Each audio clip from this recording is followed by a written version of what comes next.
Hi there, Will here, and today I'd like to take you through my process for shooting an album cover, including bits like prep, approach to the overall feel, lighting, and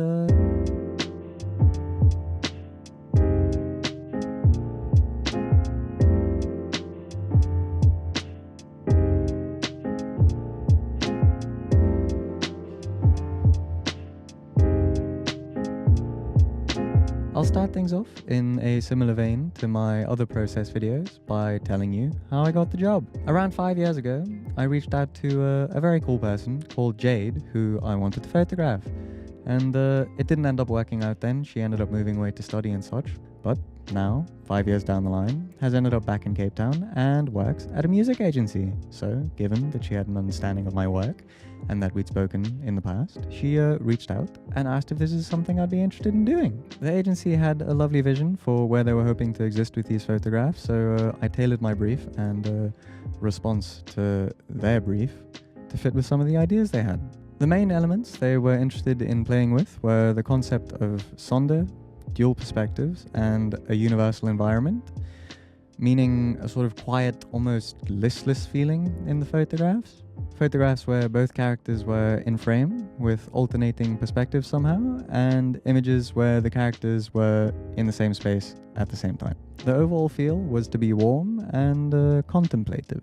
The way I decided to go about accomplishing this was to make use of natural light where possible, backlighting certain scenes, and aiming for a sort of ethereal feel in the grade. I find it extremely rewarding to take a reference and build my own image out of it. To keep in line with the brief we came up with, there were 3 locations: a lovely homely spot that belonged to one of Jade's friends, a cafe in Sea Point, and a bus stop in Camps Bay. And then we're pretty much ready to shoot.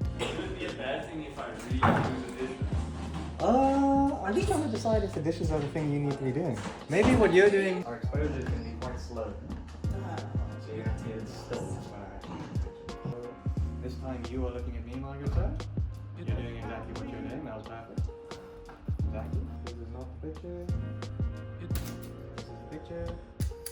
Cool. A straight headshot. Making use of the yeah. That's so possible.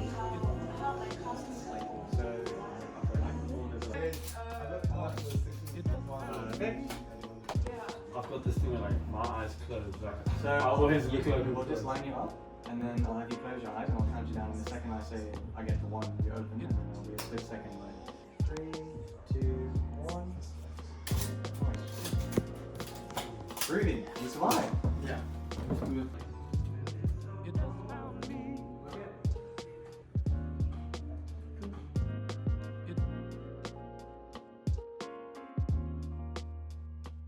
I'll take one option.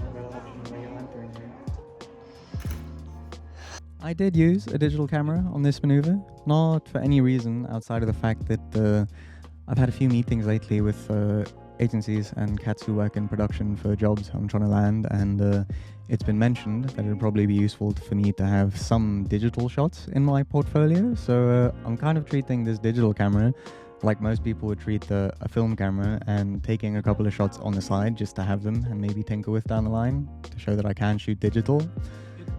But yeah, it's a 5D Mark II. I'll talk to you more about it maybe in another video at some point, but it's about as close as one can get to film with a digital camera in terms of the user experience and age of the thing anyway. But for now, on to the next location.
The Polaroid / collage scenario was a very cool thing to try and pull off. I'm quite stoked with how it turned out, and a maneuver like that is part of the fun of helping someone else bring their vision to life on a job like this, since it's not necessarily something I'd go for unless it were requested. It was good fun to puzzle it out though, and move the camera around on the tripod head to lock it off for different parts of the frame. The stills themselves from that space turned out quite cool too. I really dig this one, looking out of the cafe window, and also this ambient shot of the chairs outside. I'll talk about some more of these images later, but for now, we'll move on to the final location of the shoot, in Camps Bay.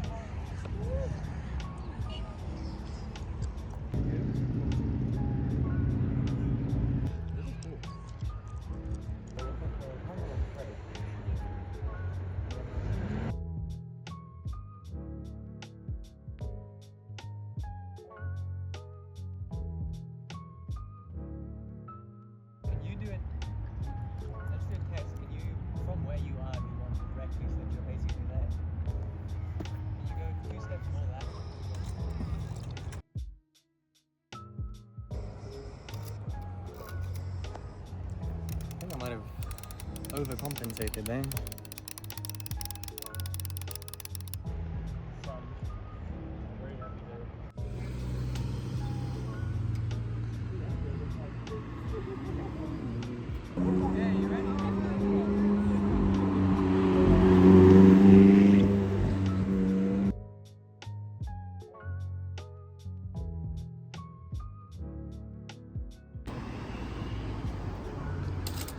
Hey. Nothing went off.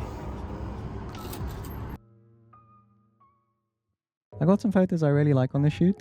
I feel like I managed to elevate some of the references, at least, and got some results that feel in line with my own body of work that also nail the brief, which is always a good feeling, and the client was super stoked on it. The bus stop image, I will say, is not quite in the same vein as the reference.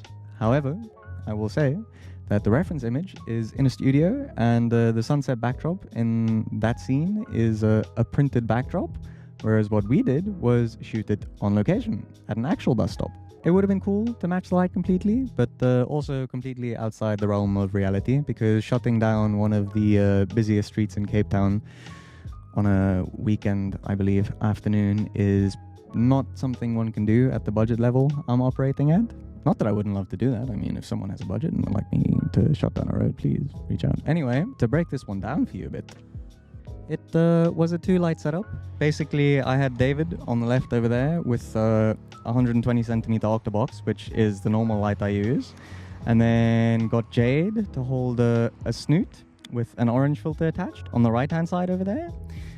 The main thing the snoot was accomplishing was sort of giving an idea of there being warm light kicking off from this side too, either, you know, from traffic or, I don't know, the sunset bouncing off or something, just to fill it in so that it wasn't super contrasty, because with just the octobox there, it would have been super contrasty. Not a particularly techie setup, but, you know, obviously specificity couldn't be the name of the game in a super dynamic and busy scenario like this, but I'm stoked with how it turned out. Shout out to Jade for being a human light stand, and David, of course, but he's slightly more used to it. I did do a couple of light tests on the Digicam for this scenario as well, which was useful compared to the way I normally do things, which is to just meter it and go. The big catch really was that piece of plexiglass over there, which had the potential to reflect light, and I did balance it out initially in the digital frame, so the light wasn't reflecting, but things sort of had to move around and be tweaked in the end, and I'll talk more about that later. Another shot I really enjoy is this glass distortion one, which has ended up being the artwork for that single. If we go back to the references, you can see the concept in itself is pretty simple in that we're just working with glasses and the diffraction of light. It was just slightly tricky to line things up so that there were good reflections of two people at the same time. And again, the references are in studio and we shot on location. And I feel like the scene really benefits from that, as it feels like it could be just a goofy moment in a cafe between a couple of friends, as opposed to a super static studio shot. I got a couple of other cool shots at the cafe too, playing with dual composition and such. The space itself is super nice. They make excellent hot dogs too. That's pretty much the only thing I order when I go there. It's called Arthur's Mini Super in Sea Point. Shout out to them for being such gracious hosts and giving us free reign of the space for a couple of hours. Lastly, there are a few photos from the homely interior space that I think warrant looking at. The space itself was super quaint, with wood floors and a super cozy feel, and I think the images are reflective of that. I like this one that I shot through a window with both subjects in frame, but staggered and with Tando as a silhouette in the background. It feels quite nice and textural. The hero shot for this space was this one in the kitchen, and I'm also quite happy with how it turned out. It was good fun figuring out the composition and how to make best use of the space in terms of color. In terms of exposure, obviously it's super backlit with the big window in the background, and I needed to expose for the shadows to get details on the talent. It worked out there. It does make it a bit trickier to grade things sometimes, but it was the right call for that picture, I reckon. In terms of the overall look of these images, I went for quite a warm grade to have that sort of summery, dreamy, somber feeling. I like where they ended up. I might revisit a couple at some stage and tone down some of the reds, since my eye always leans into reds on an initial grade and then sort of balances out when I revisit things. But in circumstances where a quick turnaround is needed like this, I'm very happy with the look that I accomplished. The only scene I did some sort of proper retouching trickery in was the bus stop one. As I mentioned, the reflections of light in the plexiglass over there was a bit of a concern, and whilst initially it wasn't a thing, I kind of had to have David move around to get the light to look super nice and not get run over by a car at one point, and ended up with some reflections in the plexiglass, which is not ideal, but thankfully I've got a couple of tricks up my sleeve, and I managed to basically sort of use one of the initial pictures as a plate and then blend out the reflection in the other pictures. You'll note probably now that I've pointed it out that the exposure is slightly different in the sort of plexiglass area of the frame. That's not accidental. It did work like that in real life as well, and I kind of like the rendering because of the way that the plexiglass is treating the light, basically. It's sort of giving the tiniest of ND filter effects on the background, and it is part of the reality of the frame, not an accident. Overall, I'm very happy with how it all worked out, and got to have a lovely afternoon making marvelous photographs with a great team.